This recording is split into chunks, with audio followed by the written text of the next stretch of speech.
नमस्कार साथियों, कैसे हैं आप। आशा करता हूँ ठीक होंगे। स्वागत है आपका अपने परिवार प्रकाश क्लासेस में।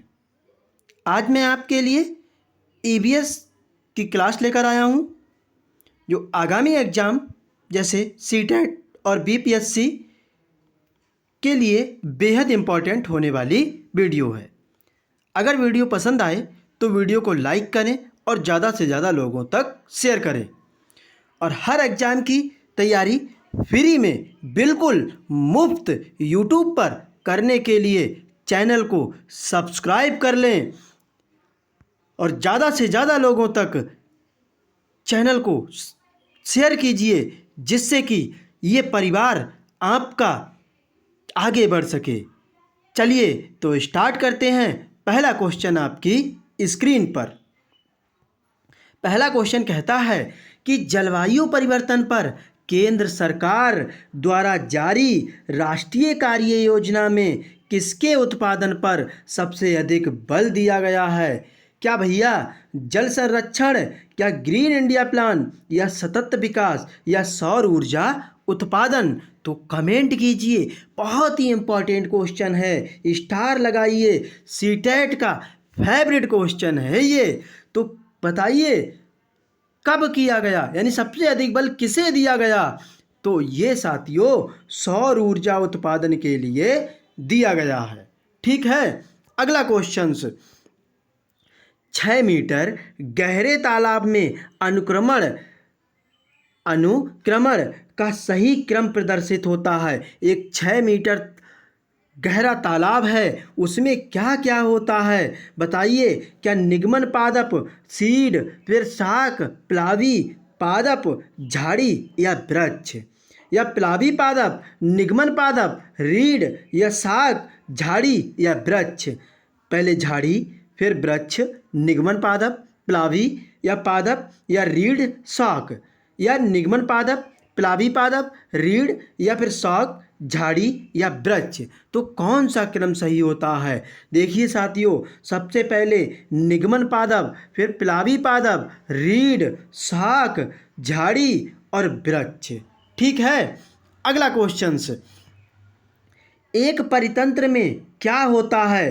प्राथमिक उत्पादों की संख्या प्राथमिक उपभोक्ताओं से अधिक होती है, या द्वितीयक उपभोक्ताओं की संख्या सबसे अधिक क्योंकि वे शक्तिशाली हैं। प्राथमिक उपभोक्ताओं की संख्या प्राथमिक उत्पादकों से अधिक होती है, या प्राथमिक उपभोगी कम से कम प्राथमिक उत्पादकों पर आश्रित होते हैं। मैं आपको बताऊं, जो उत्पादक होते हैं उन्हें उत्पादक किसे कहते हैं। उत्पादक भैया जो अपना भोजन स्वयं बनाते हैं वो उत्पादक होते हैं। जैसे उत्पादक की बात करें तो ये हरे पेड़ पौधे ये भोजन अपना स्वयं बनाते हैं। लेकिन हम उपभोक्ता की बात करें, जो दूसरे पर डिपेंड रहता है, उसे हम उपभोक्ता कहते हैं। उपभोक्ता, प्राथमिक उपभोक्ता, द्वितीयक उपभोक्ता, फिर आपका तृतीयक उपभोक्ता आता है, और एक आता है सर्वाहारी। प्राथमिक उपभोक्ता की बात करता हूँ, जो उत्पादक पर डिपेंड होते हैं, उन्हें हम क्या कहते हैं। बिल्कुल भैया प्राथमिक उपभोक्ता कहते हैं, यानी जो शुद्ध शाकाहारी होते हैं। ठीक है। द्वितीयक उपभोक्ता प्राथमिक उपभोक्ता पर डिपेंड करते हैं। ठीक है। तृतीयक उपभोक्ता आपके आते हैं जो द्वितीयक उपभोक्ता पर डिपेंड करें। और सर्वाहारी जो सब कुछ खा लें, मांस, सब्जी, सब कुछ, ये यानी कि सर्वाहारी एक मनुष्य जो है आपका, वो क्या है साथियों, वो आपका सर्वाहारी है। ठीक है। अगला क्वेश्चन, इकोसिस्टम के जीवित घटक में क्या होता है। क्या ऊर्जा का प्रवाह, पदार्थों का चक्रण, उपभोक्ता, या ऊर्जा प्रवाह और पदार्थों का चक्रण। साथियों ये नंबर आगे सीरीज का लिया गया है, इसके लिए क्षमा चाहते हैं, चेंज नहीं हुआ। फिलहाल 30 क्वेश्चंस हैं इसमें। ठीक है। तो इकोसिस्टम के आजीवित घटक यानी जिसमें जान ना हो उसे क्या कहेंगे। क्या ऊर्जा का प्रवाह, पदार्थों का चक्रण, उपभोक्ता, या ऊर्जा प्रवाह और पदार्थ का चक्रण। तो क्या कहेंगे, कमेंट कीजिए। यानी 4 नंबर का राइट आंसर क्या होगा, पदार्थों का चक्रण जो होता है वो अजीवित घटक के अंतर्गत आता है।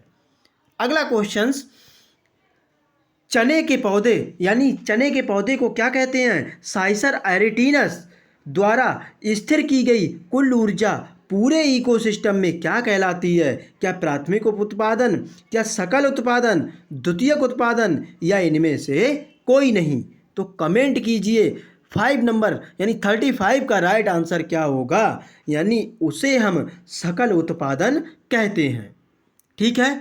अगला क्वेश्चंस, इकोसिस्टम में अपघटक के अंतर्गत किसको सम्मिलित किया जाता है, अपघटक क्या होते हैं, जो मृत पदार्थों को छोटे छोटे पदार्थों में विघटित करते हैं, उन्हें भैया अपघटक कहते हैं। जैसे जीवाणु और कवक को, केवल सूक्ष्म जीवों को, उपर्युक्त दोनों को। तो 6 नंबर का राइट आंसर क्या होगा, यानी उपर्युक्त दोनों को भैया इकोसिस्टम के अपघटक में शामिल किया गया है। ठीक है। अगला क्वेश्चंस, भोजन श्रृंखला का सही क्रम कौन सा है, गिरी पत्तियां, जीवाणु, कीट लार्वी, या पक्षी, या फाइटोप्लैंक्टन, जूप्लैंक्टन, मछली, घास, लोमड़ी, खरगोश, घास, गिरगिट, कीट, या पक्षी। तो इसमें एक भोजन श्रृंखला का सही क्रम क्या है, क्या गिरी पत्तियों को जीवाणु ही खाता है, क्या ये सही है, क्या जीवाणु, कीट लार्वी, या पक्षी। कमेंट कीजिए, बहुत ही इंपॉर्टेंट क्वेश्चन है। साथियों, इतने लोग ये वीडियो देख रहे हैं और किसी ने भी लाइक नहीं की, क्या कंटेंट अच्छा नहीं लगा, क्या मेरा बोलना आपको पसंद नहीं आया क्या, भैया बता दीजिए कमेंट करके, बिल्कुल प्रकाश क्लासेस को बंद कर दिया जाएगा। अगर अच्छा लगा है तो लाइक कीजिए और ज़्यादा से ज़्यादा इस वीडियो को शेयर कीजिए, और फ्री में बिल्कुल मुफ्त में यूट्यूब पर हर एग्ज़ाम की तैयारी करनी है तो चैनल को सब्सक्राइब कर लीजिए। फिलहाल इस क्वेश्चन का आंसर, घास जो है भैया, घास को लोमड़ी खाती है, और लोमड़ी किसे खाती है भैया, खरगोश को खाती है। यानी इसका आंसर क्या होगा, गलत बोल रहे हैं। यानी फाइटोप्लैंक्टन क्या है भैया, जूप्लैंक्टन मछली को, और जूप्लैंक्टन किसे खाता है, मछली को खाता है। ठीक है। अगला क्वेश्चन कहता है, इकोसिस्टम में ऊर्जा का प्रवाह नीचे से ऊपर के पोषण स्तर पर कम होता जाता है, ये कौन सा नियम है, क्या ऊर्जा गतिकी के प्रथम नियम, ऊर्जा गतिकी के दूसरा नियम, या उपयुक्त दोनों। यानी एक ऊर्जा का प्रवाह जो होता है वो ऊपर से स्तर कम होता चला जाता है। जैसे किसी में अगर 90% एनर्जी है और उससे वो कहाँ चली जाती है, तो 80% यानी 10% कम होती चली जाती है। तो फिलहाल ये किसके अंतर्गत आता है, ये ऊर्जा गतिकी के दूसरे नियम के अंतर्गत आता है। अगला क्वेश्चन, नेपेंथिस क्या होते हैं, नेपेंथिस एक पौधा है, क्या ये प्राथमिक उत्पादक होते हैं, क्या उपभोक्ता होते हैं, प्राथमिक उत्पादक और उपभोक्ता होते हैं, या उपयुक्त में से कोई नहीं। तो कमेंट कीजिए, वेरी गुड, यानी ये प्राथमिक उत्पादक होते हैं। पेड़ पौधे भैया उत्पादक में आते हैं, ना कि उपभोक्ता में। ठीक है। अगला क्वेश्चंस क्या कहता है, एक बांस का पौधा जो एक घने जंगल में उगता है तो उसका ट्रॉपिक स्तर क्या होगा, प्रथम, द्वितीय, तृतीय, या चतुर्थ। तो 40 नंबर का राइट आंसर क्या होगा, कमेंट कीजिए, वेरी गुड, यानी उसका जो ट्रॉपिक स्तर होगा उसे प्रथम होगा। ठीक है। अगला क्वेश्चन, जब मोर सर्प को खाता है और सर्प इंसेक्ट को खाता है, इंसेक्ट पौधों को खाता है, तो मोर को क्या कहेंगे। यानी सबसे ये देखना है कि खाद्य श्रृंखला में सबसे ऊपर यानी शीर्ष पर कौन आ रहा है। तो कमेंट कीजिए, 11 नंबर यानी 41 का राइट आंसर क्या होगा, यानी भोजन के प्रामंड के शीर्ष पर ये आएगा, क्योंकि यहाँ पर मोर को सांप को खा रहा है। ठीक है। अगला क्वेश्चन, किसी एक हाइड्रोसेयर में पौधे का सही अनुक्रम क्या होता है, क्या बलूत, लैटाना सर्प, पिस्टिया, हाइड्रला, या Volvox, Volvox hydrilla, pistia सर्प्स, Lantana, बलूत, या फिर सी ऑप्शंस है पिस्टिया, वॉल्वॉक्स, सर्प हाइड्रिला या बलूत लैटाना, या बलूत लैटाना, वॉल्वॉक्स हाइड्रिला या पिस्टिया सर्प्स। तो इस क्वेश्चन का राइट आंसर क्या होगा? 12 यानी 42 का राइट आंसर हो जाएगा आपका, यानी पिस्टिया, वॉल्वॉक्स, सर्प हाइड्रिला, बलूत या लैटाना। ठीक है। अगला क्वेश्चंस कहता है कि विश्व के देशों के लिए सार्वभौमिक लैंगिक अंतराल सूचकांक यानी ग्लोब जेंडर गैप इंडेक्स का श्रेणीकरण कौन प्रदान करता है? विश्व आर्थिक मंच, यूएन मानव अधिकार परिषद, यूएन वुमन या विश्व स्वास्थ्य संगठन। तो 43 का राइट आंसर क्या होगा? यानी विश्व आर्थिक मंच के अंतर्गत ये आता है। अगला क्वेश्चंस, पारिस्थितिकी दृष्टिकोण से पूर्वी घाटों और पश्चिमी घाटों के बीच एक अच्छा संपर्क होने के रूप में किसका महत्व अधिक है? क्या सत्यामंगलम बाघ आरक्षित क्षेत्र या सत्यामंगलम टाइगर रिजर्व बोलते हैं, या नल्लामला वन या नागरहोले राष्ट्रीय उद्यान या शेषाचलम जीव मंडल आरक्षित क्षेत्र, जिसे शेषाचलम बायोस्फीयर रिजर्व कहा जाता है। यानी पारिस्थितिकी दृष्टिकोण से जो पूर्वी घाट है, यानी ये आपका देखिए, ये आपका पूर्वी घाट है और ये आपका पश्चिमी घाट है। इन दोनों का अच्छा संपर्क कौन करता है, ये कमेंट करना है। तो इसमें आपका सत्यामंगलम बाघ आरक्षित क्षेत्र, जिसे सत्यामंगलम टाइगर रिजर्व कहा जाता है, ये इसका बहुत अधिक महत्व रखता है। ठीक है। अगला क्वेश्चन, जेनेटिक इंजीनियरिंग अनुमोदन समिति का गठन किसके अधीन किया गया है? क्या खाद्य सुरक्षा एवं मानक अधिनियम 2006 या माल के भौगोलिक दर्शन रजिस्ट्रीकरण और संरक्षण अधिनियम यानी geographical index of goods registration and protection and 1999, पर्यावरण अधिनियम 1986 या वन्य जीव संरक्षण अधिनियम 1972। ये आपसे पूछा जाता है कि पर्यावरण अधिनियम कब आया? 1986 में आया, वन्य जीव अधिनियम 1972 में आया और गुड्स यानी रजिस्ट्रेशन एंड प्रोटेक्शन एक्ट 1999 में, और एक खाद्य सुरक्षा एवं मानव प्राधिकरण अधिनियम ये 2006 में आया था। बहुत ही इंपॉर्टेंट है, ये आपको बिल्कुल ध्यान रखना है। फिलहाल ये पर्यावरण अधिनियम 1986 के अंतर्गत आता है। ठीक है। अगला क्वेश्चन, पारितंत्र यानी इकोसिस्टम किसे कहते हैं? क्या एक दूसरे से अन्योन्य क्रिया करने वाले जीवों का एक समुदाय या पृथ्वी का वह भाग जो सजीव जीवों द्वारा आवासित है, या जीवों का समुदाय और साथ ही वह पर्यावरण जिसमें रहते हैं, या किसी भौगोलिक क्षेत्र के वनस्पति जाति और प्राणी जाति? तो 46 का राइट आंसर क्या होगा? यानी इकोसिस्टम किसे कहा जाता है? सही साथियों, वेरी गुड। यानी जीवों का समुदाय और साथ ही वह पर्यावरण जिसमें रहते हैं उसी को हम भैया इकोसिस्टम कहते हैं। यही इकोसिस्टम की क्या है? परिभाषा है। ठीक है। अगला क्वेश्चंस, भारत में कहाँ मैंग्रोव वन, सदापर्णी वन और पर्णपाती वनों का संयोजन है?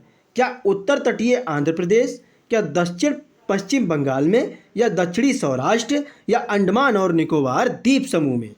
तो 47 का राइट आंसर क्या होगा? यानी मैंग्रोव वन, सदापर्णी वन और पर्णपाती वन अंडमान और निकोबार द्वीप समूह पर पाए जाते हैं। अगला क्वेश्चन, कौन सा एक प्राणी समूह संकटापन्न जातियों के संवर्ग के अंतर्गत आता है? क्या महान भारतीय सारंग, कस्तूरी मृग, लाल पांडा और एशियाई वन्य गधा, या कश्मीरी महामृग, चीतल, नीलगाय और महान भारतीय सारंग, या हिम तेंदुआ, अनूप मृग, रीसस बंदर और सारस क्रेन, या सिंह पुच्छी मेकॉक, नीलगाय और हनुमान लंगर?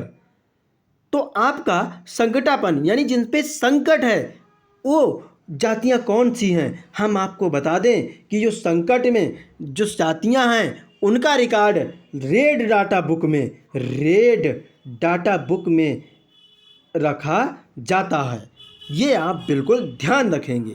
फिलहाल 48 का राइट आंसर क्या होगा?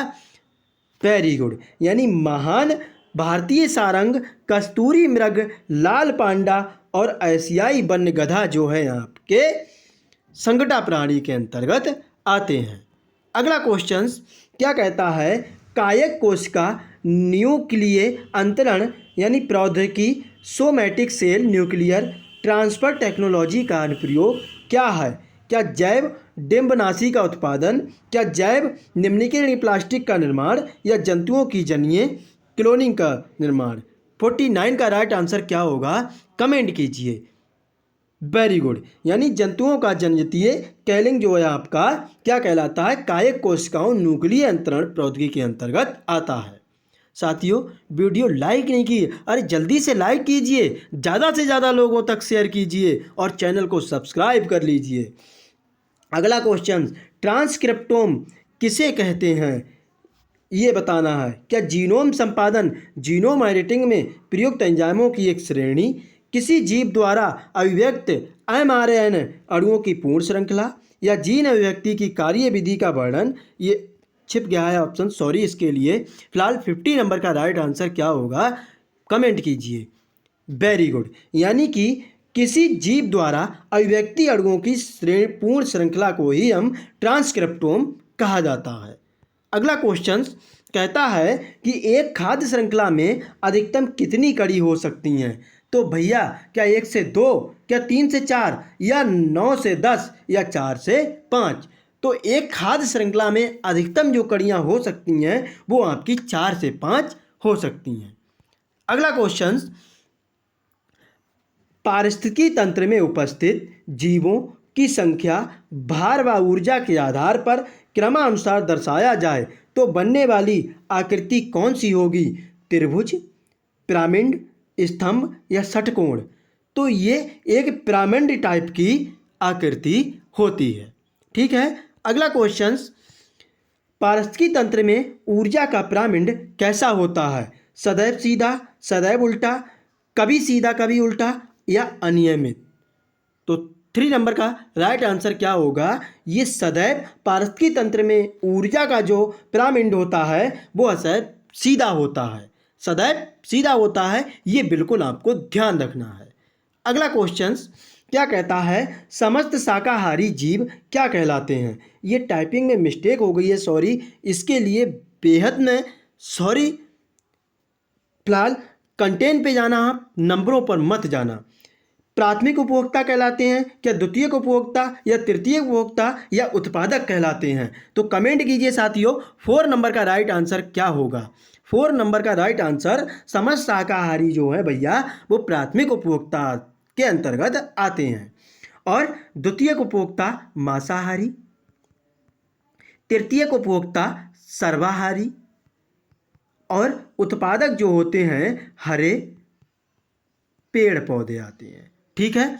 अगला क्वेश्चन कहता है, एक घास स्थल में संख्या पिरामिड कैसा होता है? सीधा, उल्टा, त्रिकोणीय, या स्तंभ? तो 5 नंबर का राइट आंसर क्या होगा, ये भी सीधा होता है। यानी क्वेश्चन आपको घुमा करके पूछ सकता है, लेकिन जो पिरामिड होता है वो हमेशा सीधा होता है। ठीक है। अगला क्वेश्चन क्या कहता है, जैव भार का उल्टा पिरामिड किस पारिस्थितिकी तंत्र की विशेषता है? क्या वर्षावन, महासागर, मरुस्थल, या डेल्टा?